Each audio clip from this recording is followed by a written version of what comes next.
What, was this really when we were last in the TV to rescue someone? Almost 2 months ago. Yeah, you can see why I worked in some more dungeon visits in between. Welcome back to Persona 4 Golden. We've made a bit of headway into heaven, but now I'm going to go ahead and fuse some of these personas I picked up in shuffle time. And I suppose I can give Marie some skill cards too. Black Spot? Okay. That's interesting because it does have a decent critical rate on it.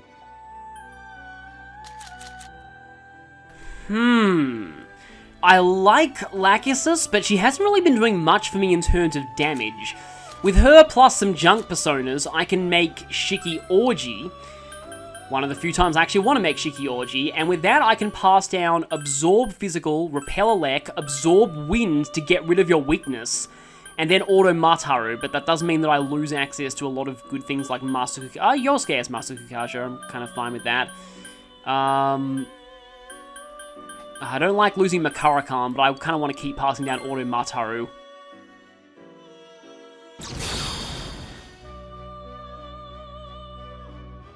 So Shiki Orgy is actually kind of interesting. It used to have a different design. Its design that it used to have is now used for, I think, Shikigami, and yeah, Shiki Orgy is also interesting because it gains a lot of strength through leveling up. And growth 2. Actually, increasing your own critical rate plus revolution is nice. Lowering attack is kind of nice too. That's the only offensive skill that I have, so I probably can't afford to take growth 2. Oh look, null physical! I totally need that! Yeah, that's a lot of strength. Sadly, that might be obsoleting Sigurd. Siegfried. They're the same mythological character, just different name. I think Siegfried is German and Sigurd is the original Norse. Oh, Skadi! I really do want Skadi. And I'm ranked 9 in Empress. Basically, at level 60, Skadi learns Spellmaster, and I would really like to add that to my fusion repertoire. But for this, I'd rather resummon my own Rangda and pass down Repel Physical. So let's find some way that I can get rid of Rangda that doesn't involve that. Yeah, what do I say about Siegfried being obsoleted? I don't have Uriel. I don't have Masakunda on a lot of things, so unfortunately I'm not going to pass down Arms Master with this, but I do want kind of a variety of skills.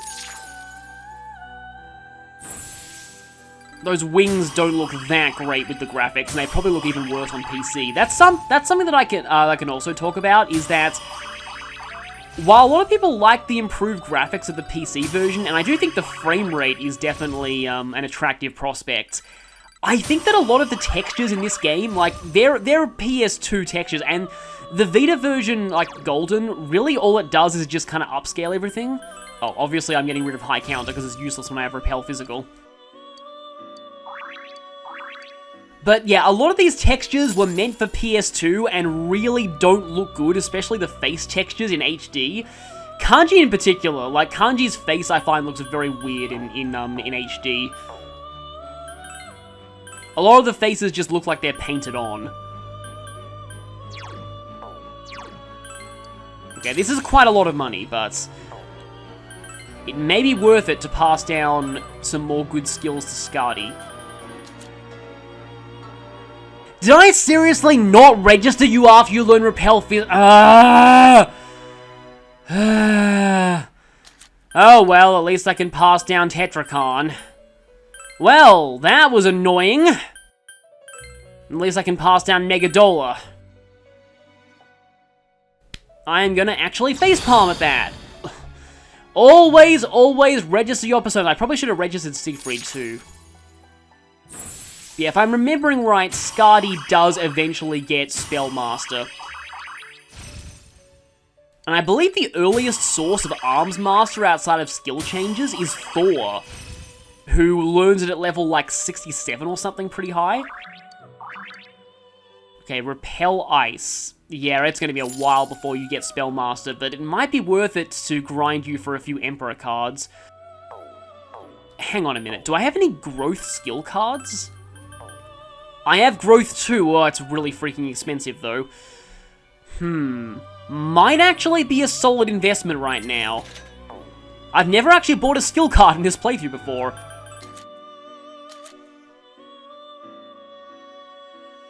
Okay, I do really want to demo Samsara at some point, but that's going to require 2 Emperor cards. And I can get Mother Harlot with this and pass down Mahama On and Hammer Boost as well, despite you actually being weak to light.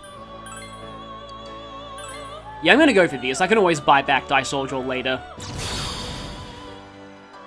Even though I don't really have a ton of money right now. And here she is. Her name got, like, truncated in Nocturne because character limits. Huh, now you have, Mudor Boost, and Hammer. Foolish Whisper's not that great. Resist Fire. That magic stat's still not amazing for this level, because, like, Thoth had higher than that and was way lower level than that, I think.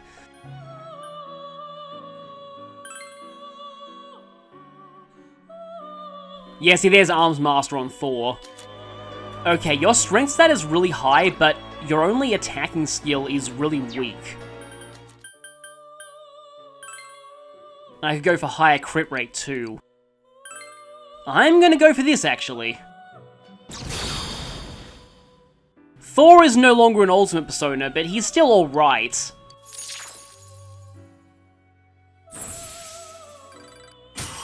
And again, is the earlier source in the game of Arms Master, but I got it much earlier through a skill change.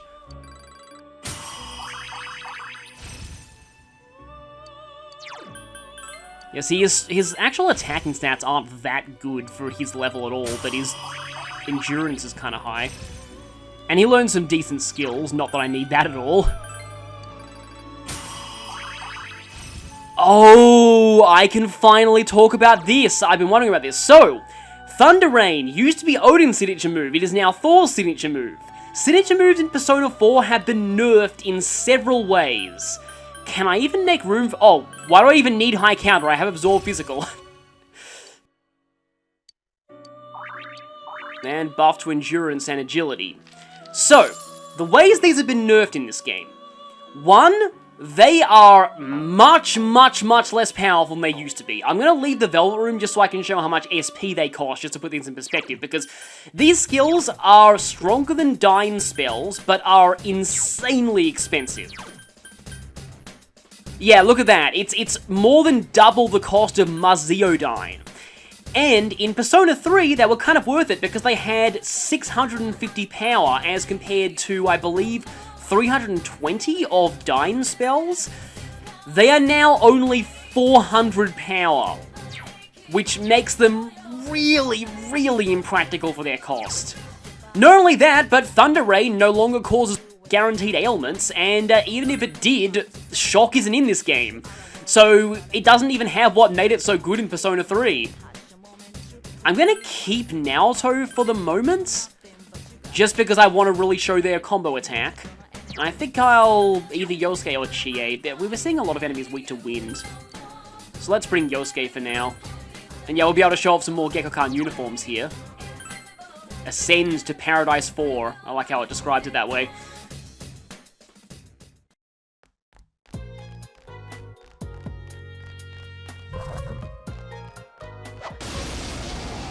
And hi there, Hand. So, in addition to all of the other ways that those skills were nerfed, signature moves can now no longer be passed down in Fusion. They are locked to the personas that learn them and no one else. So, if you fuse Thor away, can't pass down Thunder Rain. So yeah, in general, these skills are just...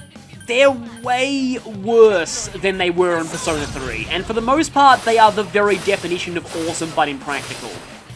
Let's go. Even there, they were strong enough to be kind of worth it, and again, they had guaranteed ailments. Quite tenacious. Also, I just realized that I forgot to put the skill card on Skadi, and I really should have before this fight, because... now Skadi's gonna miss out on this.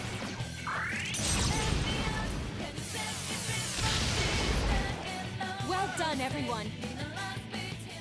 everyone. It was mostly just you. Ooh, congratulations! Speaking of you, he's now at that level.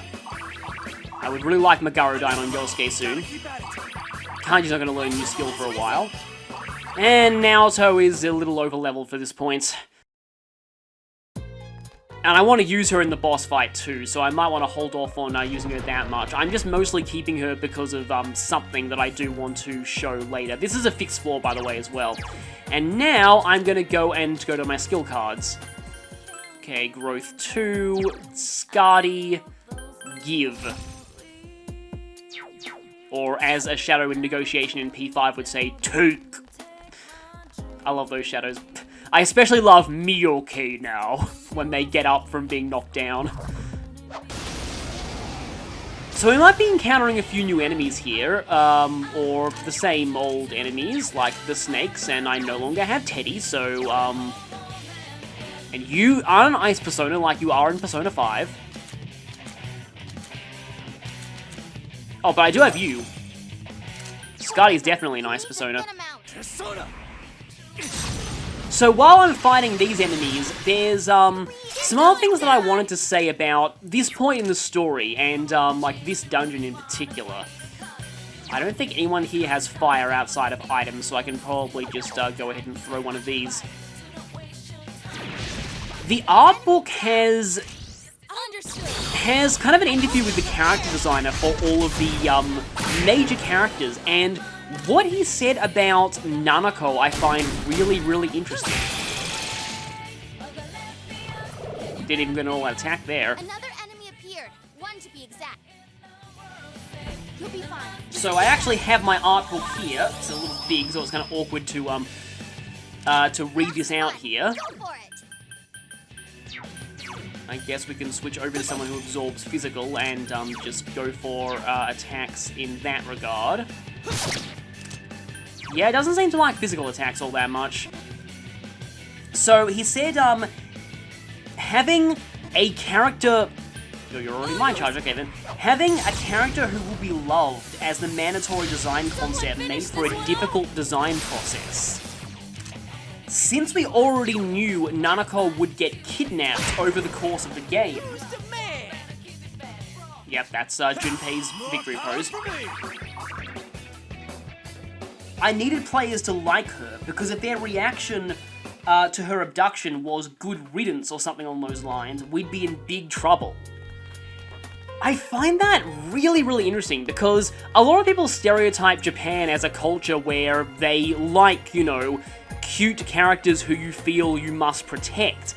But even they're aware that it's very easy to mess that up and make somebody that the players just find really annoying. And I often find it's easy to do that with child characters. Careful.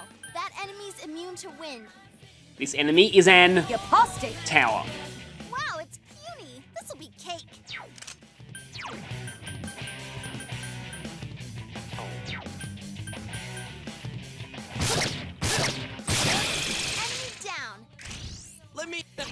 When you have a young child character like Nanako in particular, it is very easy for them to go really overboard on the on the adorable factor and the must protect factor, and just make them again just really irritating. And it would have been really, really easy for Nanako to come across that way. So I think it's both a testament to the writing team for her writing. I do think that, there's a lot of not great writing in elements of Persona 4, but Nanako is one character I think is very consistent. Just about every single time she's on screen, she's handled well. I don't think there is any point where Nanako is written badly, and that's definitely a testament to those scenes. But I also think it's partly due to her voice acting. Now, I can't say much for her voice acting in Japanese, but in English, I've already praised Karen Strassman's Nanako performance before, but I just have to praise it again. It's so rare for an adult voice actor to convincingly sound like a child, and I think Karen Strassman just does it so well. She was the perfect voice for Nanako, and I don't hear her as child characters that often. Karen Strassman also can apparently do French and Russian accents, speaking of things you don't hear her doing that often. Looks like that one's immune to wind. Your weaknesses. Wind will work on it. Go to town, guys. Oh, so you just really, really don't like Naoto in general.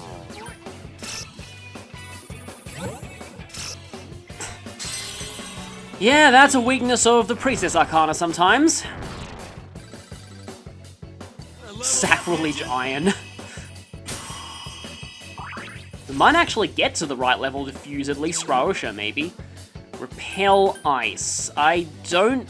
that could be potentially good for some things.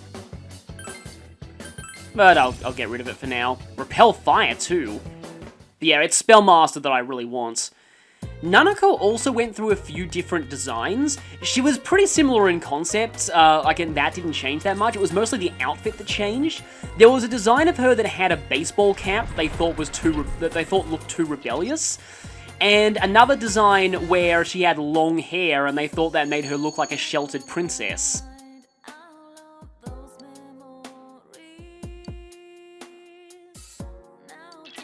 That doesn't sound like Nanako. Yeah, there's someone else here.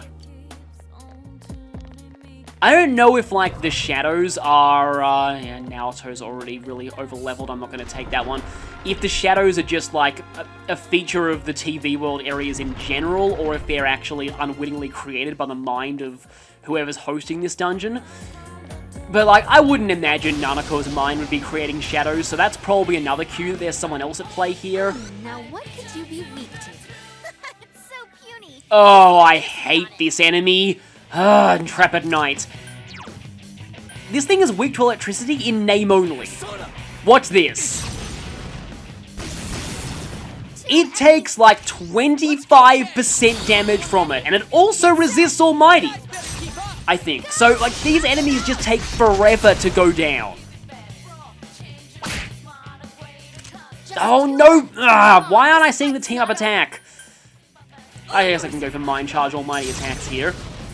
But yeah, these things, like, I often just straight up run when I see them. I really, really don't like fighting these enemies. They're just ridiculously durable. And are they even, like, vulnerable to Hummer and Mudo at all?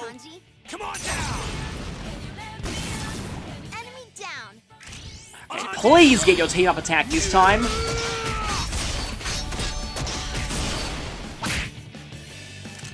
No, seriously? Okay, I guess I can try Hummer on. Oftentimes when enemies have a lot of HP and just don't die to stuff. I see, so it won't work. Yep, I had a feeling. Whoa, Kanji, that was great. Good move, Naoto-kun. You're on a roll. Okay, then I'm just gonna keep spamming electricity in the hope that I mean, I guess I can demo Thunder Rain.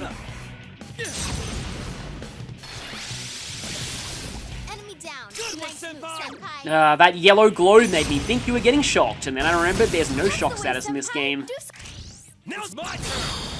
I live for this part. Yeah, this fairly boring battle, even more boring because you're not getting your team up attack. You hit the... Shall I take over? Well, at least it's something new. At the ready. Wow, now... It's basically just a guaranteed, I think it is a guaranteed critical to most enemies, which makes it one of the more effective,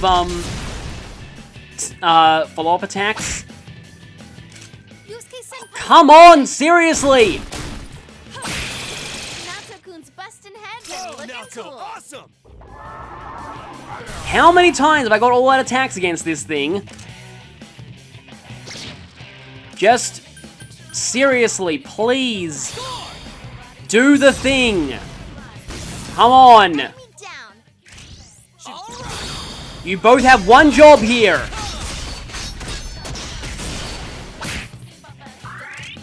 Are you serious? I get Twin Dragons and Juness Bomber all the time.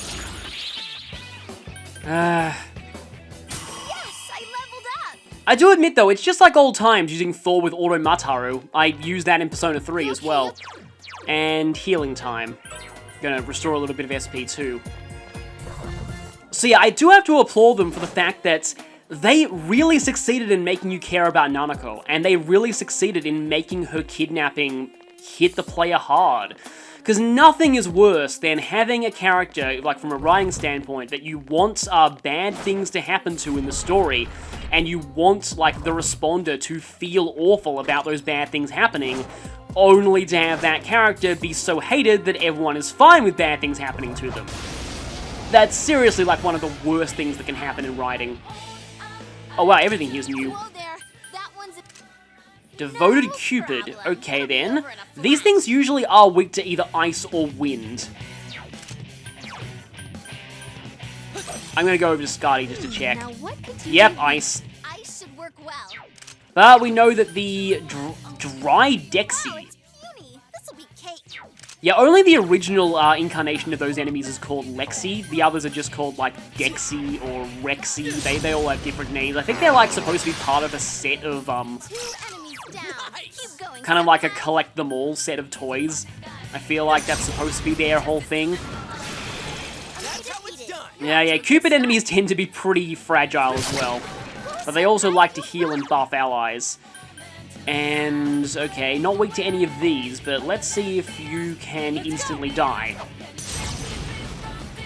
Oftentimes, these enemies have no weaknesses at all. Natsukun's But, well, at least best Mudo looking works. cool. Someone else's turn. And being free. Okay, and you're not weak to electricity either. Let me just check if you are weak to anything at all. It's weak to fire, okay.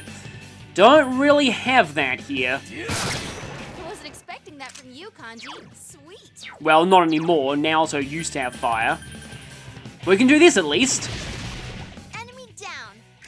And if this doesn't give you the team-up attack, well, Rise helps, could probably just kill it. We'll see. Damn, it's not going down. Here goes, Kanji-kun. All right, leave it to me. Come at you.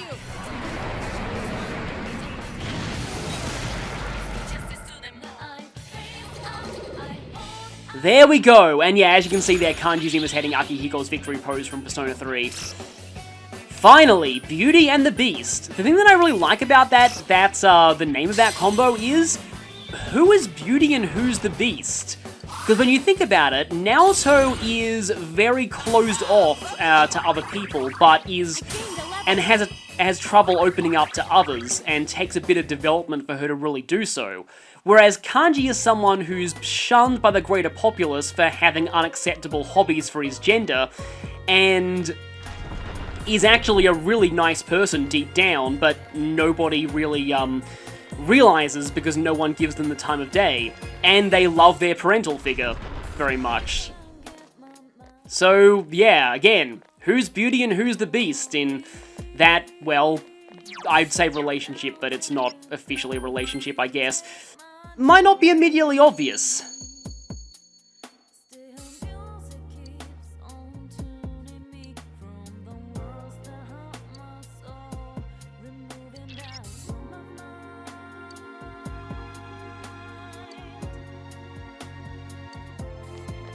Yeah, getting some very vague messages from whoever this guy is, most likely Namatame. I guess we'll find out what his deal is once we get to the end of this place, because I suppose we'll find out. It might not be immediately obvious who the boss of this place is.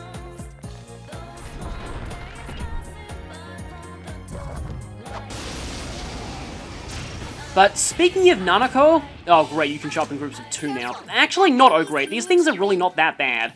Are they even weak to anything? I haven't found any weaknesses on them yet. Nope, not weak to anything. Okay then. Basically, it's just almighty attacks and physical. But they can dodge that. Now that we're getting a little bit more into like what this Midnight Channel dungeon is though, something that I want to say about like the layout of these battles, like the environment inside the battle screen. So I've always felt that every dungeon has kind of represented a particular kind of TV show that you'd see. For example, Yukiko's dungeon is like a fairy tale, or I guess you could say a Disney princess movie. Well, actually, no, Yukiko's dungeon is a dating show. That's what it's framed as. Kanji's dungeon is a documentary, if the intro is any indication. Risei's is a scandalous late-night, too hot for TV program. Mitsuo's is kind of is actually a video game rather than a show, or it could just be like a documentary or expose on video games. And Naoto's is a tokusatsu show. So, what is this dungeon in that case? This is kind of a weird headcanon that I have. And it's probably not something that's shared by a lot of people, but I like to think that, like, with the backgrounds here, it kind of looks like... We've got a bunch of rainbows in the background, and they seem almost like props in a way. I personally think that this dungeon is supposed to be some kind of perverse kids show. Something like Sesame Street or something like that. It kind of fits for what's going on, and I don't know, just to me it just makes things all the more disturbing, but it's probably a very rare headcanon, but that's just kind of the way I see it. Okay, I was sort of hoping you'd attack, you, who absorbs physical right now, but anyway. I don't really have much in the way of healing in this party, that's, kind of a weakness of it. This is almost certainly gonna miss. Now that's not gonna get Kanji back up on his feet, though. Defense increased. Here, on your feet. That will, though. Nah, shipping.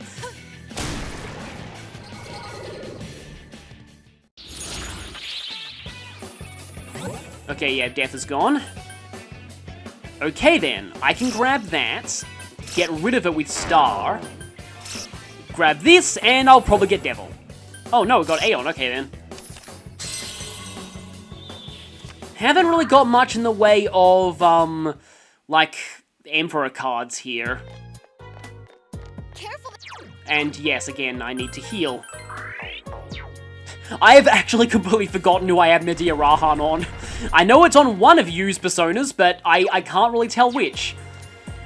So as we're going through this place, here's the other thing that I want to talk about. I had to address this at some point, and that is Dojima. Dojima's actions at this point in the game. Eye of Thunder, I believe, is a better version of the Volt Suppressor, I think. Yeah, greatly raise evasion. I think it's the equivalent of a Vader Lek. And Yosuke doesn't have his ultimate persona yet, so he doesn't have an evade skill for his weakness. I know it looks idiotic that I'm passing up on Gold Shadows here, it's just because I don't want Naruto to get any more over-leveled than she currently is, and I want to use her for a mini-boss that's upcoming. But then I'll fight all the Gold Shadows we can get. Heaven is actually one of the best places in the game to grind Gold Shadows, because they often show up in groups of 5, and I miss horribly there. But yeah, what I was going to talk about is Dojima's actions. Be careful. There's an... So, a lot of people, and I do mean a lot of people, find that Dojima is kind of an idiot at this point in the game. I mean, that's very harsh, but, they think that Dojima should not have left Nanako home alone in the house, especially after receiving a threat letter that specifically says somebody close to you will be killed. People think that was a little bit poor judgment on his part. Gonna play devil's advocate a little bit here, because I tend to often have unconventional opinions about certain things, besides the hot spring scene, which I agree with a lot of the fandom on. Japan is a much safer place overall than a lot of Western countries, is the thing. And Nanako knows not to open the door for strangers. And it's fully established that is a plot point, that she knows not to do that.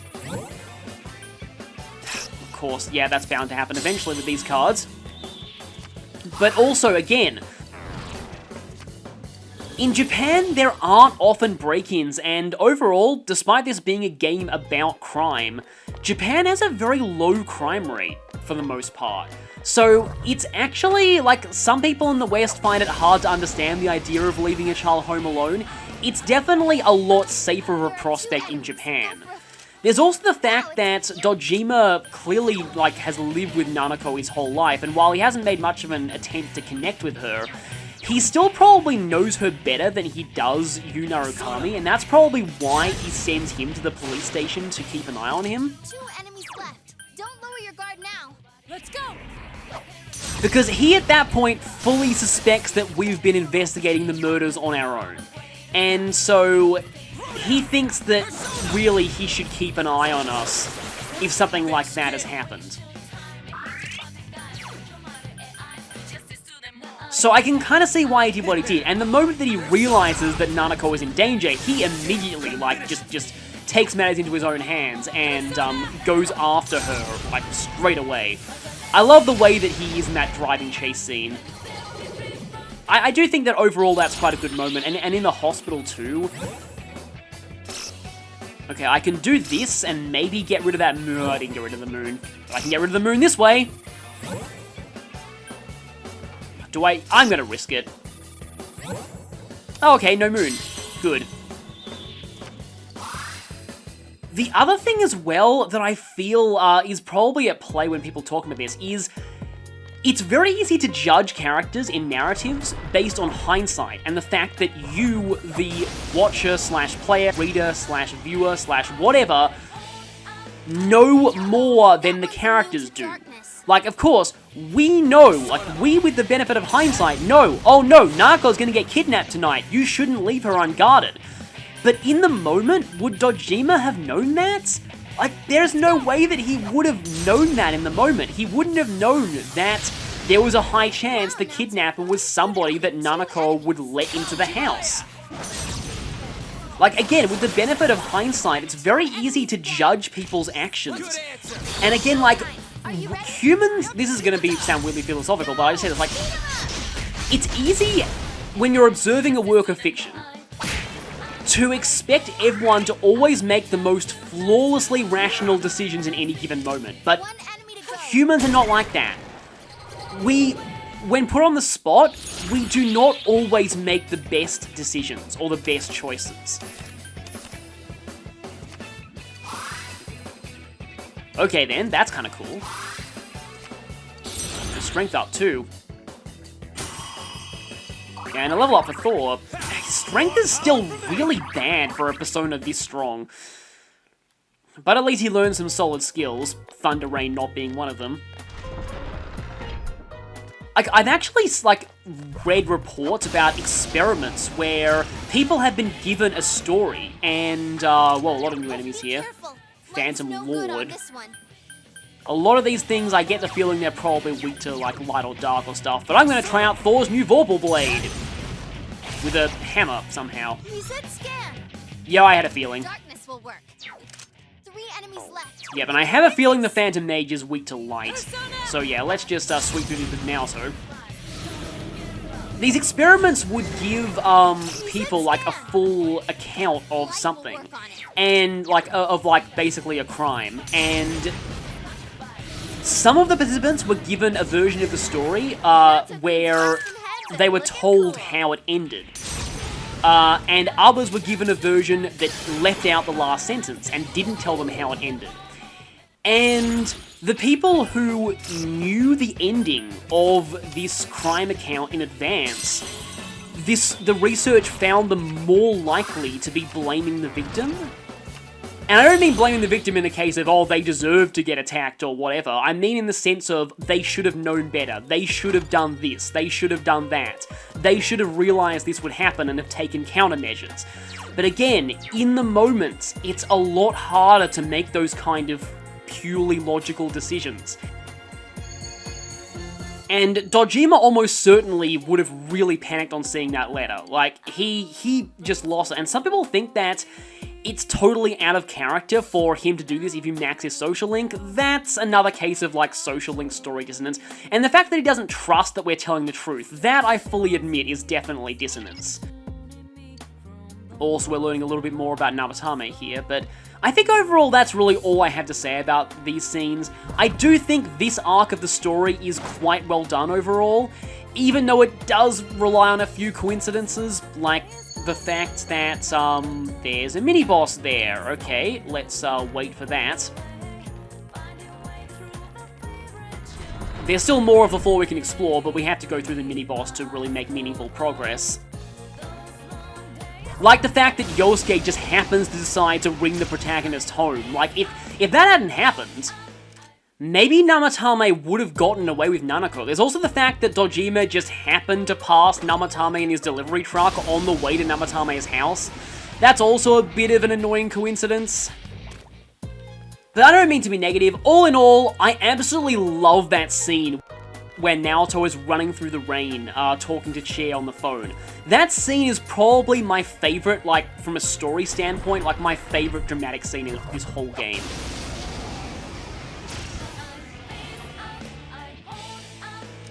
Be careful. There's Oh, an you're enemy new. to the Angry left. Table. You might notice there's an up arrow on the enemy's attack. No problem. It'll be over in a flash. That's because this thing has Auto-Mataru, and it also repels physical. Yeah, I remember these things' elemental affinities all too well. You guys are weak to ice, so I guess I can switch over to Skadi. Well, Skadi still requires a lot of experience to get to the next level. I guess I'll be fighting a lot of hand with Skadi later. Persona! I'll probably do some hand grinding at some point. I need more money, and I want everyone to be level 65 at least before the boss. Naoto's already there, but, It's weak to wind. okay. Well, yeah, let's let Yosuke take this Don't give one. up now, okay? He hasn't really done all that much here, and I just realized that I passed up Naoto's opportunity to hit that other thing's weakness. Do I have any light or dark items? Curse paper. The Cursed! As a certain spoiler enemy in Apocalypse, in SMT4 Apocalypse would say. Here goes! Go! Beat him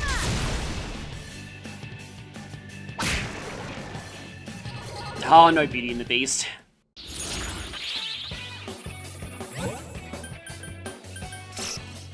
Can this possibly become... No, I can't become Garuda, but I guess I can take that. More experience for Skadi, which is going to be helpful. So, we're exhausting most of our avenues of exploration. We're going to have to fight the mini-boss soon, although... Makara-kan, okay, that's good to pass down to things. I doubt you'll be useful. Crystal of Light is a pretty cool, I think like Blade Thorn too. There's a lot of really cool, item names in this place. But anyway, we are going to be facing the mini-boss now, and is this really the party that I want to use for it? I mean, I've been using this party so far, so, and I guess I can give Chie the Haikara shirt later. I'll start with the Auto-Mataru from Thor. Basically, for this fight, Makara-kan and Korn is quite useful.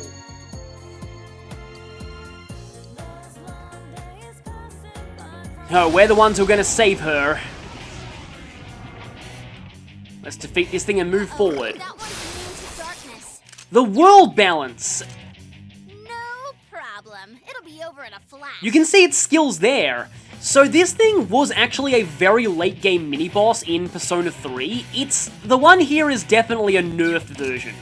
It also really, really does not like Makara-kan. So let's go ahead and Makara-kan, the person we need to keep alive first. And the rest of us, I think, are going to go ahead and use some... Naoto-kun collapsed. This isn't good. Okay then. Who's gonna go ahead and... No, okay, I have an idea here. 5 Makara-kan. I will want to save some of these for later, but I'll use some now. Makara-kan up. Enemy to go. Keep Okay, it up. I have, I know I have some Makara-kan, personas, don't I? At least I have Lilith. Makara-kan Yosuke. Now, back in P3, this thing liked to prioritize hitting weaknesses, but I don't know if it does now.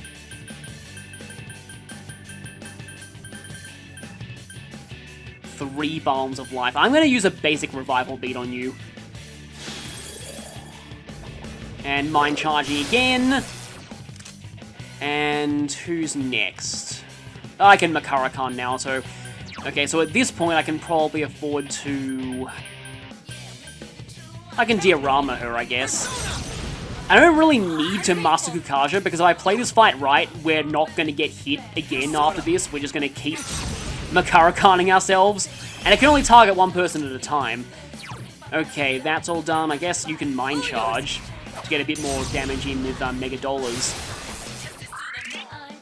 And you can power charge to get a bit more damage in with, I think, torrent shots are probably going to do a little bit more than Vile Assault. And yeah, it has no way of knowing that we're reflected, so it's going to just keep smacking itself in the face with its own attacks. It's not going down.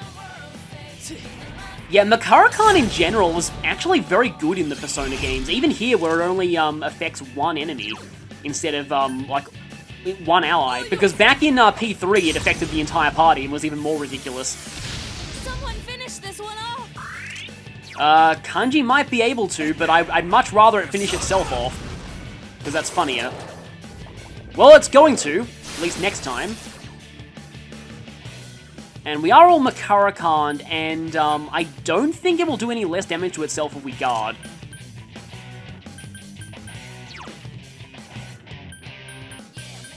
Yeah, I think we're all still Makara-kan, so let's just pass our turns. Persona! Reset will give us a totally superfluous buff here. Defense increased. Again, I don't think it's actually going to affect anything. Because, yeah, it resolves the attack as if it is resolved against yourself. So it doesn't really take into account, it does take into account buffs and debuffs on you, but not on the target. And so we have defeated the mini-boss of Heaven. And I think with that, I'm going to head back for now.